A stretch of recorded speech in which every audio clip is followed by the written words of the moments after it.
Hello, welcome to the Minnesota Black and African Author Festival by herARTS in Action. My name is Taraya Johnson. And my name is Kalia. The inspiration of the festival was to help students of Black and African heritage increase reading skills and comprehension through books with diverse representation. But this is for everyone because we all benefit by learning more. Today our author is Elijah Kondeh. They'll be reading their book, Sandakas Seed. Enjoy and please stick around for an activity and author question and answer session. Elijah Kondeh. I am the author of Sandakas Seed. Let's see. And you can also see the title back there of my poster board. In honor of the late Lamin Sandaka Kondeh, quote, always remember where you come from, Sandakas Seed. Before Sandaka's father passed away, he gave Sandaka some seeds. He said, son, these seeds are special seeds. I want you to take good care of them.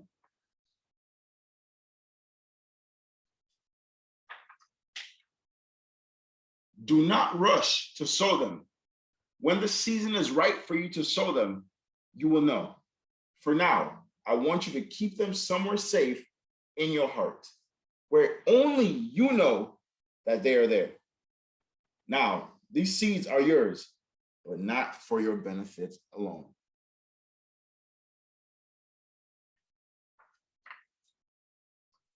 These seeds will provide for many starving people across the earth.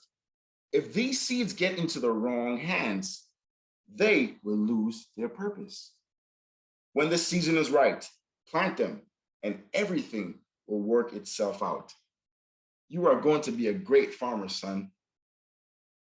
A couple of years went by, and the farm that his father left him began to do poorly. The land was not bringing forth any healthy food. Famine had hit the farm. Sandaka began to get frustrated.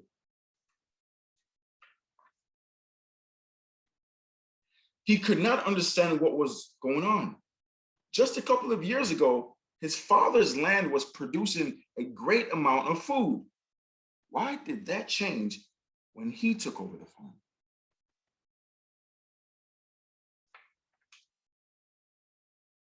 Sandaka had hidden the seeds in his closet, but forgot to check on them to make sure they were still there. One day, Sandaka went around town to visit the other farms in the area. He saw that they were doing well. His friends began to mock him, discrediting his farming skills, and questioning his ability to be a farmer like his father. He soon became the talk of the town.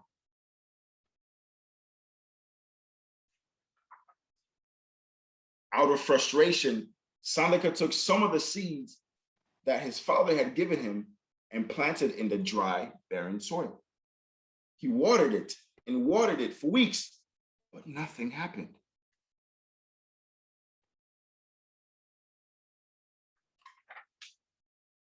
As the weeks went by, Sandaka got more frustrated and started losing hope. He almost gave up. One night, while Sandaka was sleeping, his father appeared to him in a dream. In the dream, his father said the exact words he told him before he passed away. Keep the seeds somewhere safe in your heart. Remember, the seeds are yours, but not for your benefit alone.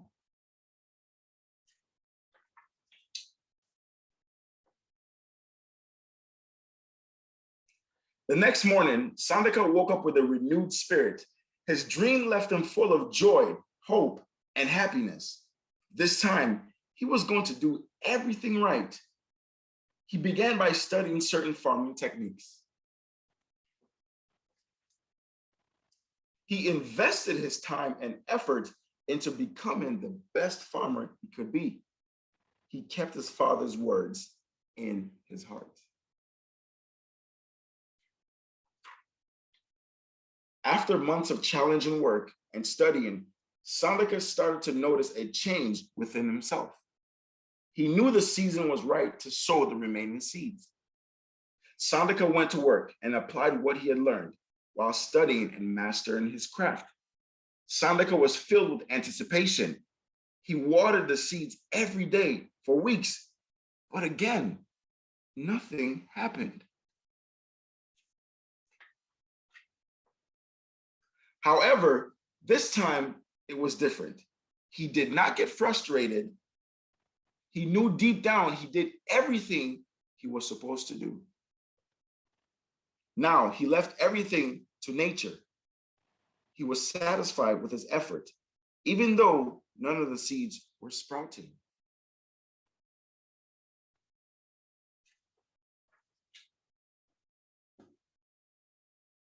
One morning, Sandaka woke up and looked out his window.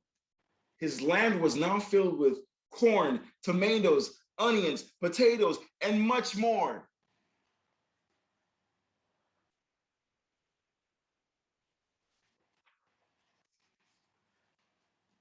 Sandaka was excited. He had accomplished his task. Because of his dedication, millions of people can now have food in their homes. Sandaka was faithful in keeping the words of his father and fulfilled his purpose.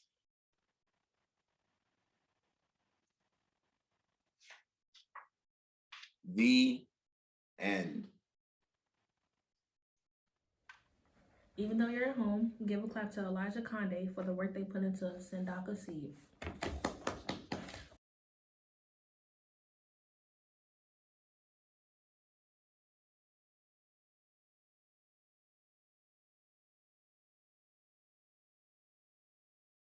Now we will do an activity inspired by the book. Art and writing projects are a great follow-up to reading to help increase comprehension and retention. Kids, make sure you have your parent, guardian, teacher, or nearest adult for permission to use supplies and workspace. In Sandakas Seed, there is a vision, a hope for the future. In today's activity, the student uses watercolors and imagines her future. And for her, it's calm and peace in nature. So create a piece of artwork that you envision for your future.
But once they were stolen and went through that point, then they brought them here.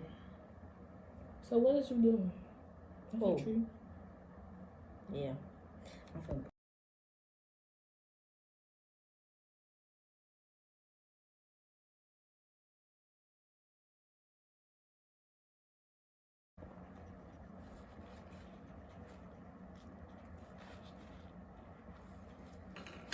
I don't know about y'all, but this go crazy.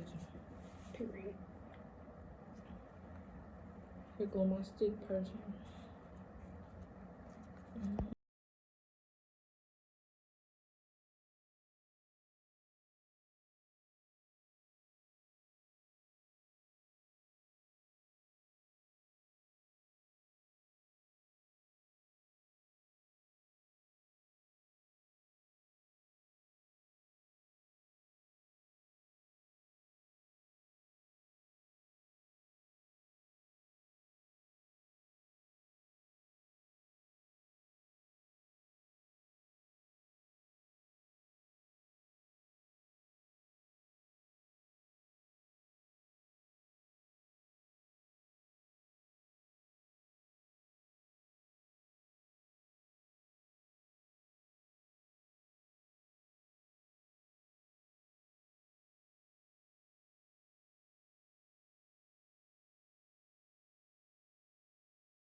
Show us what you made. Picture a video of your work and tag us across all social media platforms at herARTS in Action.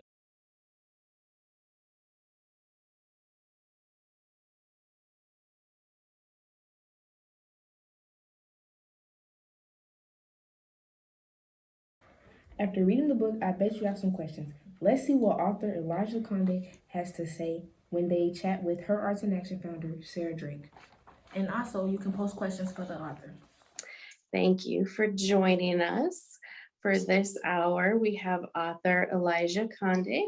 Thank you for joining us. My pleasure. Thank you for having me. So before we talk about Sandakas Seed and your writing, first tell us a little bit about yourself. Like, where did you grow up? What are your hobbies? What do you like to do besides writing? First of all, thank you so much. I really appreciate you having me on here and sharing just my vision. Originally, I'm from West Africa, Sierra Leone. I came here at the age of 8 years old. At the time, my country was going through a civil war. And I had family members here that were already here. So they were able to file for us to come here as refugees. Ultimately, as I've gotten older, especially from elementary, middle school, and high school, I suffered through bullying, cultural bullying. At one point, I became so disengaged with my culture because of how much kids were picking on me because I was simply African. I had a very strong African accent when I first came. My hair, was rough. So kids picked on me a lot. But as I got older after college, I wanted to find out who I was, what my purpose in life was. And, I was able to do so by God's grace, being able to know what I've been put on this earth for, which is to help others actually discover their purpose. I've understood the power of storytelling ever since I was in college at St. Cloud State University. And my professor took us through a course and had us explain something that we have endured in our past. And I was able to articulate the story and give visuals with my words. And then, she highly encouraged me to pursue storytelling, acting in that way. So I from that moment on, I said, okay, I think I have a gift that maybe the world needs to, experience. So I've been able to be in movies, on plays, and also being an author and motivational speaker. So just being able to share my experiences, because I know everybody in some way, shape, or form, we all connect in some way. The stories as well pull us together all together. So I am an educator currently. I'm a dean of students at an elementary school, an author, a speaker, but most importantly, I'm a man of God. I love God's word, and I just want to continue to just allow my gift to be a blessing to many. Thank you for that intro. So we know you've got at least one book. Have you written and published any other books? Yes, I have. My first book actually wasn't a children's book. It's called That's More Content. It was about my life story, pretty much what I just said, how I went through bullying, come to the US, and I was able to discover my purpose. And very soon I will be releasing another book called If I Were in Prayer City, which was a book that I'm about to release very soon, actually, hopefully by next month. I did it for my church, actually, my current church, because we bought a building that we are just using to, I wanted to just be a blessing that way. So I was able to create this book, and now we're going to launch it and just go from there to help build this church. So you've got 3 of them. 3, yes, please. 3. And this new one that's about to come out, is that also a children's book or no? It is a children's book. Yep. Okay, awesome. And so tell us about, and am I saying it right, Sandaka? Yes, please, Sandaka, yeah. Sandakas Seed. Tell us about this story. Absolutely. So Sandakas Seed actually started as a motivational story. There was a time, I believe back in 2016, before my father passed away, one of my speaking partner, we were speaking at Boy Scouts of America. And I had written down this story more so from an adult perspective. And the message was that the seed represents ideas. That when you have ideas, you have to, sow it in the right season, work on it, make sure you're still watering it, make sure you're still doing what you have to do to make sure it grows. And one day after I was done speaking, my friend who was my coworker at the time texted me and said, "Hey, Elijah, you can turn this into a children's book." And I'm like, huh. I never actually thought about it. I never actually thought to see myself to be a children's author. So I took that idea in 2016 and ran with it. But at that season of my life, I was not mature enough to actually make the vision come to pass. I had a lot going on, still working on finishing my master's program, going through relationship hurts, losing my biological father. And so 2017, until 2017, I started to work on it more, wrote it down. I was able to find an illustrator who was Eric Lynn and his daughter, Lady Lind as well. So working with them was a blessing. But at that time, like I said, I was not mature enough to make the vision come to pass because I had a lot going on. And I stalled for about almost 4.5 years before we can actually have this tangible book here. Right. And with that being said, just understanding that I had to go through this process. People think that writing a book is just you have an idea, you do it, and that's about it.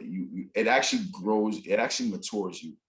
Because when you do it right, when you want to actually make sure the content that you have, the story that you want to convey to the world, it should first affect you before it affects everybody else. So I believe being able to be patient.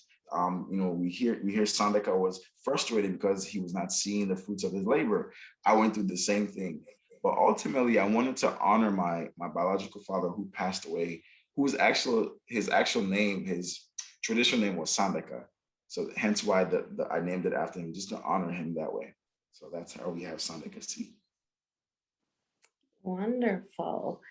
And so you alluded to this a little bit, but wondering what is something that helped you during this process to get to the point of you have this idea and now it's a published book. So something that helped and something that hindered the process, something that made it more difficult that you That's a haven't very already said. That's a very good question. Ultimately, my faith in God, I was in a season just trying to I understood what I was doing in my life as purpose-wise, but I lacked accountability, right? I didn't really have people who could hold me accountable. I have this idea, but I lacked accountability. So that's one.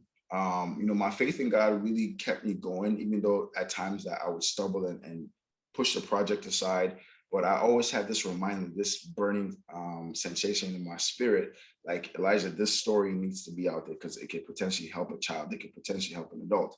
Because ultimately this book, there's a mission behind this book, meaning that it's a book it's being used to restore broken families. There are many missions that I believe God has given me through this book. One, it tackles 3 areas: agriculture, entrepreneurship, and also to education. So with many missions behind it, that's what kind of kept me going. But most importantly, in that season of my life, I was not mature. I lacked discipline. If I said I was going to work on this, I would easily get sidetracked. My friends would say, "Oh, let's go to the party. Let's go do this." And then I would forget the project.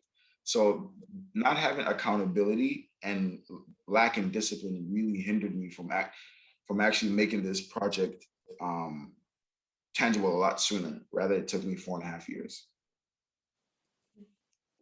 Okay. How did doing this project affect you emotionally? Mm. So in many ways, so you have, born and then left West Africa at a young age. Now you're a Black man in America. You lost your biological dad. There's like all of these things happening, in addition to writing this book. So how did this affect you emotionally? It affected me emotionally, especially in the earlier stages. When I lost my father, and I said, I want to honor my father this way. So just using his name when I was writing it, telling people about Sandaka. And I didn't really have a good relationship with my biological father for many, many years. Because when I came to the United States, he didn't come. He started an entire new family, so got a divorce from my mom. It was just a lot going on in my younger years and also in my teenage years. But God willing, by God's grace, after I've gone through so many different things as a young man, I yearned for a father figure. I yearned to get to know my dad. Life has its way, not knowing that when I reached out back to him to reconcile, months later, that would be our last time we were having conversation. But ultimately, I was very glad to, reconcile and just ask him for forgiveness, and he asked me for forgiveness. So we made amends. We made amends, right? So that's the memory I hold of. So now, when I read this book to children or explain the vision behind it, I now have a memory of my father. Like, it's good that we reconciled, rather than I used to hate this man. I never wanted to talk to this man. So now I'm actually honoring his legacy, and which is what is another area Sandakas Seed tackles, teaching young kids and teaching families about the importance of legacy. Because when you hear the story, his father passed on, but now Sandaka has his father's farm. He goes through trying to find his legacy while farming his father's. So it's a very emotional and highly spiritual book, but it affected me in so many ways where every time I read, I think about it, it just brings joy to me. And at times, those memories, like, oh, I wish I knew my father a lot longer. I wish he was alive to see the work I did for him, to honor him. So it's overall, it's been a crazy journey, but I'm loving it. This series that we're doing is focused on young Black and African students to help them increase their interest in reading through representation. So they get to see representation in the authors, the illustrations, the stories. And so I want you to think about your younger self, so elementary, middle school, high school age, when I ask you these couple of questions. Sure. So younger you, what advice would he give to a new reader or someone who says, I don't like to read? The first advice I would give is never let someone silence your voice. Meaning, when you are reading a book, yes, we're reading someone else's work, but you have to find your voice within the content. And I was one of those children that hated reading because I was forced to read. So therefore, when I read, I wasn't reading because I longed to read or I love to read. I was reading to please my family, because I come from a very strict, especially African family, who take education very seriously. But when I was forced to read, it took the joy that I wish I would have had from a very young age. So I would say, make sure you're reading because you love to read, not because someone is forcing reading on you, but because now when when you love to read, you're able to find your voice and your image within the character themselves. So sometimes because of school, right, we don't have a choice. We have to read for an assignment.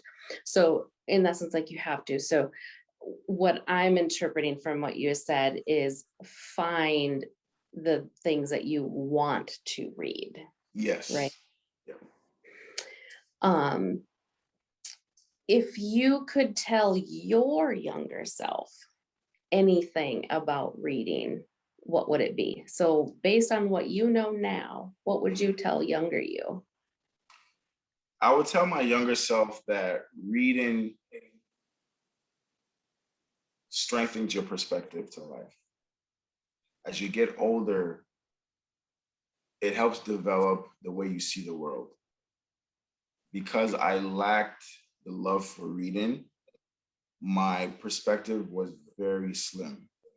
Until I start to get older, I really start to see the world from a different perspective in terms of relating with people. If I would have read more books that I love to read, it would have been I would have been able to connect with people, not having a fear mentality, like approaching people in fear. Because I believe when you read, when you're a reader, it broadens your perspective to connect to other people's story. So I would tell my younger self, find a joy in reading so that way you can connect with people around you and not go based off of fear. Was there an early experience where you learned that language or reading or words had power? Yes. My first day in third grade, I came to Mrs. Muscala's classroom. Second day in the United States, I walk in. I remember the principal walked me in, and the class was already in session. And Mrs. Muscala turns around and looks at me. Do you want to eat? With a gesture. Do you want to eat? And I knew English because I went to a British private school in Sierra Leone, but I still had an accent. And then I started hearing other kids giggle. So that shut me down. I put two and two together, like, was she making fun of me? Because I'm African, or the way I dressed, or the way I looked, my hair. So I started to have a lot of internal dialogue, even from a very young age. So that really made me understand the power of words and action. Um, and as I got older, the way I speak, I use my hands as a speaker a lot. If I want to say something nice, I want to make sure my body follows what I'm saying. So that was like the most intensive memory I have when it comes to understanding the power of words. Because if she would have just said, "Hi, welcome. Would you like to eat some lunch?" It would have been different. But the way she did it, would you like to? It seemed very belittled now that I think about it. She didn't give me Just a chance. assumed that you couldn't understand Exactly. The assumption, yes. The assumption was definitely there. And then ultimately that's when the bullying started to happen. So was there a point then, you kind of talked about this a little bit earlier, but now since you specifically talked about this experience, like that started a chain reaction. Like when do you feel like you kind of claimed your voice and started using words, whether that was, as you said, it could have been through acting, writing, speaking, where then you started using the power of words in your favor? I started to use the power of my story when I auditioned for my first movie called Boys Cry. It's about a cultural bullying movie. A young man. It's crazy how that happened. Similar story to me. That was what the movie is about. My cousin posted something on Facebook in 2014. We're looking for a young actor, and at this time, I was taking an acting course in college. And jokingly, I said, "Hi, cousin. I'd like to, audition here and there." And she actually invited me. I'm like, "Oh, she's very serious." And I almost, she was very serious about it. She was like, "Oh my gosh, you're perfect." I'm like, I was kidding. So she invited me to Minneapolis, and the day of, I almost quit. I almost gave out. I'm like, I'm not going to do it because one, I would say things back then and not follow through. So I lacked follow through. So she encouraged me, said, "I really think this would be really great for you. You should come out and at least audition." So I go all the way to Minneapolis. I go to the studio, cameras, lights are all set up. I'm like, this is for real. Wow. And at the time, I didn't really know in depth what the movie was about. So they asked me and said, this thing is still on YouTube. Actually, my audition is still on YouTube. They asked me, "Have you ever been bullied?" And that moment, I'm like, one, none of my family members knew that I've ever dealt with bullying since elementary. Because as a young African, especially boy, the oldest, we are taught to keep things in, to be tough. So I always kept those things going on the inside of me for many, many years, right? So I was like, okay, what can I lose? I said everything I experienced, and everybody in the studio was looking like, did this kid read the script? Because exactly what I went through was what Benjamin, who I played, went through.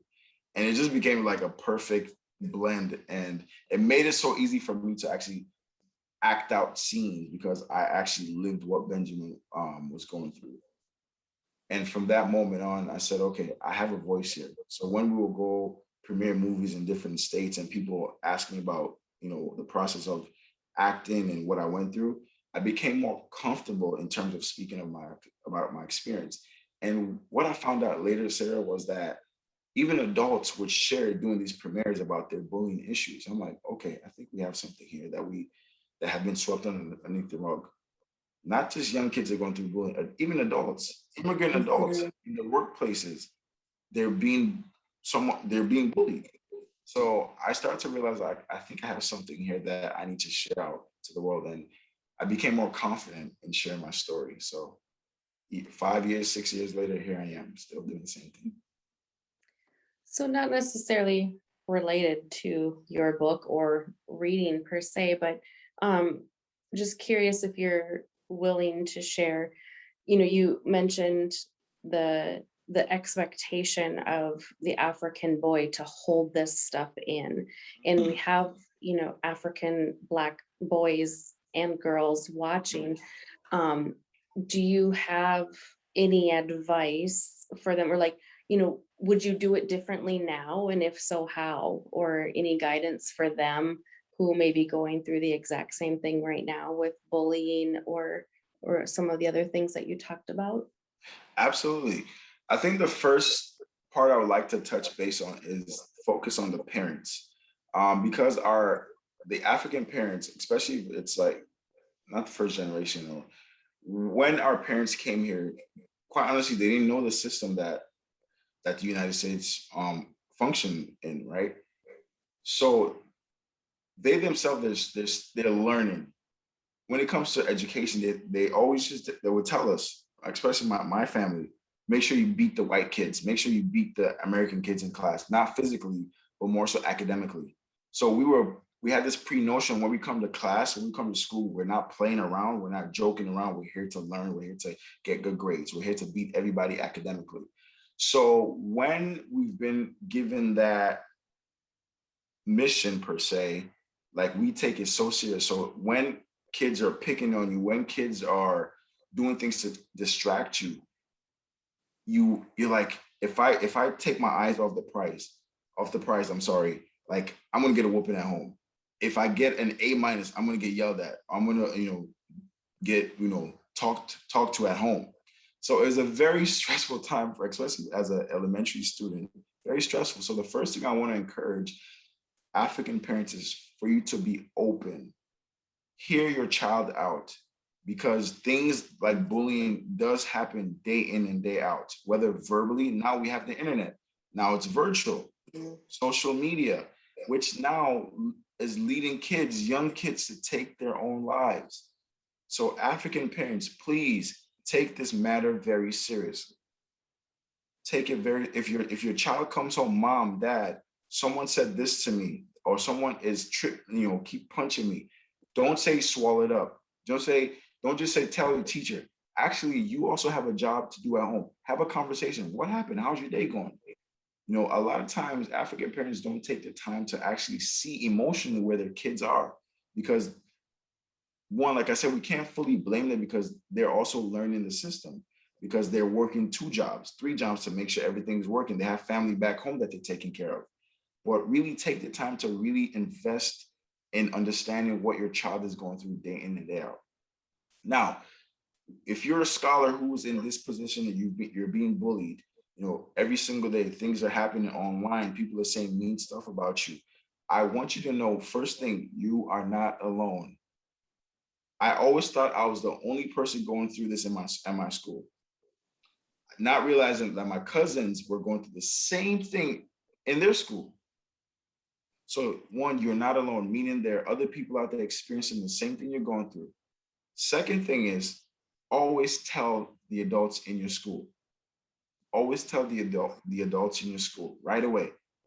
Don't let the pressure of trying to be cool keep you silent, because that's what happened to me. There's a saying that if you can't beat them, join them.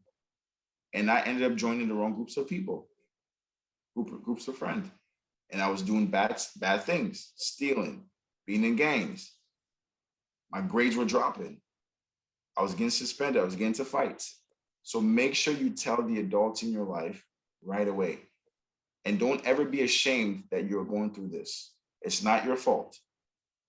Okay. Can I add something with that? Yes, please. Of something that I hear from kids. Now, if you do speak up and you say something to an adult, and they don't do anything, it doesn't seem like they care or that they're Mm. listening, then go to another adult. Yes. Please. I hear that a lot. Well, I told one person they didn't do anything. So know that it's okay to seek out help from other people, and please do that. Definitely go to another adult. If that second adult don't listen, go to another one until You you can find. always contact me, Yes. especially our students in the St. Cloud area. Other students know I'll be right at school to help support you. Wow. No, that's amazing. Thank you so much for just being an advocate and doing what you have to do to make sure the scholars are safe. Because it's a very serious matter. Like, kids are losing their lives because of bullying. And like I said, now that we have the internet on our hands, literally, it makes the situation 10 times worse. So always let adults know. And also too, one thing that I lacked in that time of my life was being confident in who I was. When you find out who you are, even at that young age, if you're a proud African, be proud of it. You are different. You are set apart. Love your skin. Love your hair. People used to make fun of my nappy hair. I love my nappy hair. Love yourself, and never allow anybody to put their judgment on you. Awesome. So this was wonderful. And I want to go back to the book for a second. When you were reading the book, we noticed that some of the illustrations were sideways, Yeah. instead of being in the same orientation as the words. Is there a reason for that? Yes. Very good question. When I was trying to put everything together, explaining my vision to my illustrator, this idea came to me, rather than having all the illustration one way, how about we take some of them and turn them, horizontal? So that way it keeps the scholar, the child, to interact with the illustration. So it was just like a spontaneous creative idea that I had. But so far, no one has complained about it. We've been having great reviews. Having great reviews. Parents are loving the story and the illustration, because as you notice, we use bright colors. So that also helps the scholar be engaged. One of the pages, you have to turn it this way. Like, even want them to take it deeper, like having, I don't know what they're called, like cutouts and stuff like that, but my illustrator. That'd get a little expensive. Yeah. Yeah. He told me the price. I'm like, no. And the analytical adult in me was like, what? I have to turn the page, not seeing until you said it, the joy and fun in it, right? Like, ooh, now what do I see? So thank you for waking up my inner child. So you have the book for the church that you're about to release into the world. Yes. And then what? I have to assume that there are more ideas and books wanting to be born from you. So yes. Any ideas on what you're working on for the future that we can look forward to? Absolutely. So this book, Sandakas Seed, it's the ultimate vision behind it. I want Sandakas Seed to be the Walt Disney of Africa.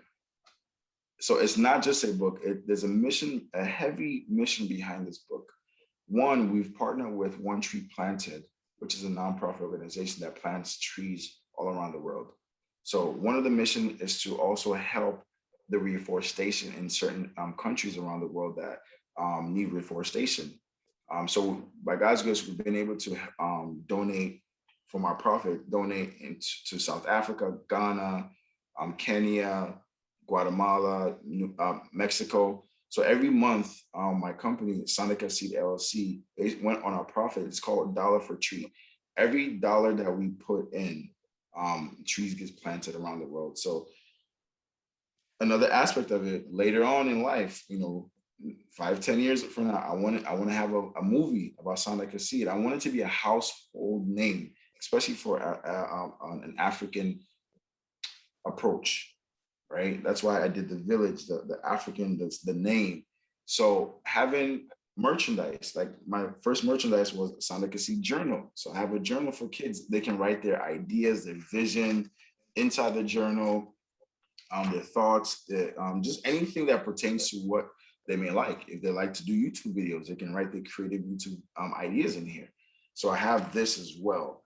I just want to take it up a notch. I just want to do something that has not been done in Africa before, and also have a Sandakas Seed, like Walt Disney, like with the rides and all the Theme park. Yeah, Can I theme park. Yeah. Can I just say Burkina Faso? Burkina Faso, yes. For Yes. planting trees, and they have FESPACO there. And so your movie, I'm just saying there's a great synergy there. Definitely. I would definitely put that on the list. I appreciate that.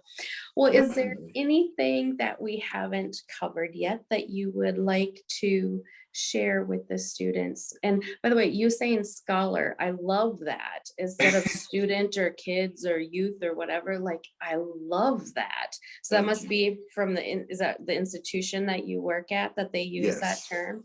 Yes, I love please. that. Scholar. Anything that we haven't covered yet, or something that you want to reiterate with our scholars that are watching? Absolutely. Just like the concept behind Sandakas Seed, the seeds are ideas, dreams. Ideas and dreams don't just happen. You have to sow them in the right season, water them, meaning you put in the work, meaning you have accountability partners, meaning you show love to people, right? You respect the adults in your life, and you hold yourself accountable, right? When you're able to do what you have to do, guess what? Nature will do the rest. We can't go up to the sun and shine its light. Naturally, it does that. So what you have to do is play your part. So if you want to become the next, um, Walt Disney, if you want to become the next Dr. Seuss, whatever you want to do, whatever that seed is, make sure you sow it in the right season. There'll be amazing ideas because social media, there's so many different ideas, so many options, but make sure your heart is telling you this is where I want you to go. Because it's so easy to get caught up in the social media world with so many options. Oh, stick to your vision. If anything I didn't say, if anything I want you to take away today, stick to your vision. If you feel this burning passion in your heart, like this is what I'm called to do in this world, this is my purpose, stick to it. Keep watering it. And ultimately, like Sandaka, he was able to get millions of people food in their home because of his dedication to his vision. Thank you so much, Elijah, for sharing not only the words of your book, but the wisdom of your experience. So thank you so very much. My pleasure. Thank you to author Elijah Kondeh for answering our questions about their writing and book, Sandakas Seed. We hope you are as excited as we are.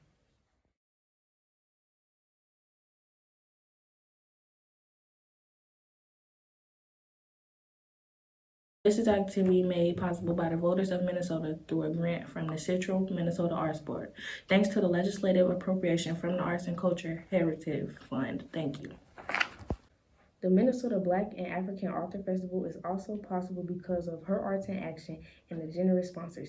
Thank you to the African American Employees Research Group at CentraCare, Higher Works Collaborative with the Bush Foundation, Apiary Co-working, Voices Black Business Resource Group at Capital One, and Branding Up International. Help the authors make sure their books are in as many libraries as possible. If you don't see their books in your local library, please request it. Thank you for tuning in. Remember to keep reading.